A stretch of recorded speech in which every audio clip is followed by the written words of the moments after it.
Hey guys, as you know that कि आज हम बात करने वाले हैं पार्ट 2 सेशन 22 से 25 जिनका हिंदी सब्सिडी है 100 मार्क्स का। तो उसके वैसे कौन से क्वेश्चंस हैं जो इस बार बहुत ज़्यादा चांसेस है आने को, और आप पार्टिकुलर उस टॉपिक को बहुत अच्छे से रिकवर करके जाएंगे, पढ़ाई करके जाएंगे। तो चलिए बिना डिले हम लोग स्टार्ट करते हैं कि वो कौन कौन से क्वेश्चंस हैं।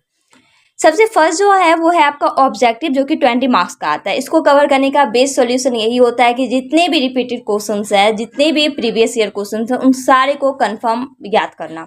अगर आप उसको कर लेते हैं तो डेफिनेटली आपका 20 आउट ऑफ 20 आ जाएगा। और एक चीज़ है इसमें कि ऑब्जेक्टिव में MCQ और मल्टीपल चॉइस क्वेश्चंस नहीं रहते, इसमें डायरेक्ट आपको आंसर लिखना होता है।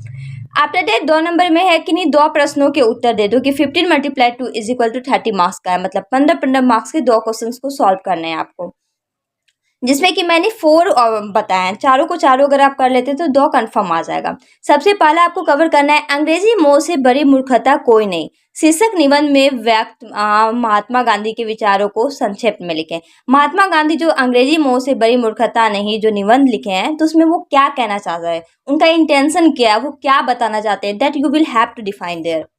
कार्यालयी भाषा से क्या समझते हैं? कार्यालयी भाषा के रूप में हिंदी के उपयोग का पर प्रकाश डालें। आपको इस क्वेश्चन का आंसर देना होगा कि कार्यालयी भाषा क्या होता है, क्या मतलब होते हैं, हिंदी में इसका क्या यूज होता है, ये आपको बताने होंगे।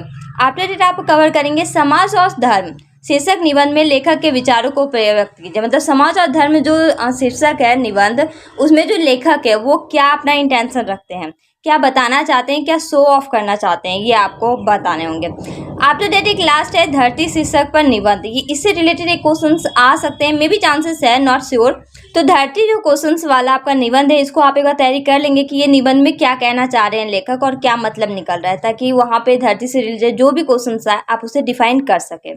फिर 3rd नंबर में निम्नलिखित में से किन्हीं 2 पर अर्थ स्पष्ट करें। और मैंने इसका मतलब ये नहीं दिया है सजेशन, वो इसलिए क्योंकि अर्थ जो होते हैं ना, वो वैसे लाइन्स होते हैं वहाँ आते हैं, जो कि आप एक बार पढ़ेंगे ना तो आपको समझ में आ जाएगा। जैसे कभी कभी क्या होता है कि कोई लाइन ईजी पूछा जाता है पर हम लोगों को समझ नहीं आता कि उसका मतलब क्या है, तो हम लोगों को डिफाइन करना होता है या फिर हमें डिफाइन किया जाता है, तो हम लोगों को समझ आता है। एज द सेम वे यहाँ वैसे ही लाइनें आप देखे होंगे प्रीवियस ईयर, तो आपको पता चला होगा बहुत आसान आसान लाइन दिए जाते हैं जिसका अर्थ लिखना होता है। मतलब आप क्या समझते हैं उससे, क्या समझे, इसको डिफाइन करना होता है। तो ये बिना पढ़े भी जाएंगे तो आपका हो जाएगा। बस फर्क इतना रहेगा कि लास्ट ईयर 2-3 ईयर्स का आप कवर कर लीजिएगा, देख लीजिएगा कि हाँ आपसे हो पा रहा है या नहीं। ये आपका 5 मार्क्स का आता है, 2 बनाते होते हैं आपको।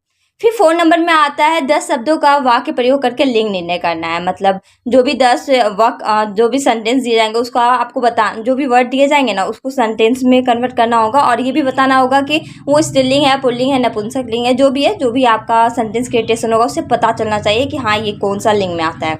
ये आपका 10 मार्क्स का आता है। फिर 10 मुहावरा भी आएगा, तो मुहावरा भी प्रिपेयर करना होगा आपको, जो कि आपके बुक में ही होगा, गेस्ट पेपर में ही जितना है उतना वो कवर कर लीजिए, 10 मार्क्स का आएगा। विपरीतार्थक शब्द भी आते हैं, 10 मार्क्स का होता है, इसको भी आपको बुक में ही कवर करना होगा। आफ्टर दैट लास्ट वन मानक हिंदी रूप लिखें। मतलब आपके इंग्लिश वर्ड्स दिए रहेंगे, उसको हिंदी में आपको बताना है कि इसका हिंदी मीनिंग क्या निकलता है। ये भी आपके 10 मार्क्स के होते हैं। बस हिंदी का सिलेबस है और इंपॉर्टेंट क्वेश्चन है, बस इतना ही कवर करना है आपको। बाकी तो सारा आपका गेस्ट पेपर ही करवाएगा आपको, जितने भी दिए गए हैं उन सारे को कवर कर लीजिए। बेसिकली बहुत अच्छा मार्क्स आएगा।